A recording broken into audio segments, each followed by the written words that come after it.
La réforme des retraites présentée lundi en Conseil des ministres arrivera le 30 janvier à l'Assemblée nationale. Une fois n'est pas coutume, elle sera examinée via un projet de loi de finances rectificative de la Sécurité sociale. Un choix qui devrait permettre au gouvernement d'éviter un enlisement parlementaire et le recours à l'article 49.3 déjà utilisé 10 fois par Elisabeth Borne. Emmanuel Macron a-t-il retenu la leçon de 2020 ?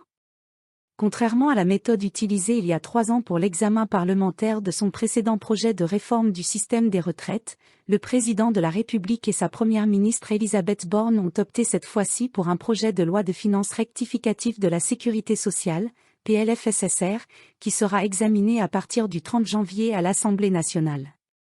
En 2020, le gouvernement d'Édouard Philippe avait dû faire face à l'Assemblée nationale à une avalanche d'amendements des oppositions, plus de 40 000, et avait été contraint de batailler durant de longues semaines, avant de se résigner à utiliser l'article 49.3 de la Constitution pour faire adopter son texte sans le vote des députés.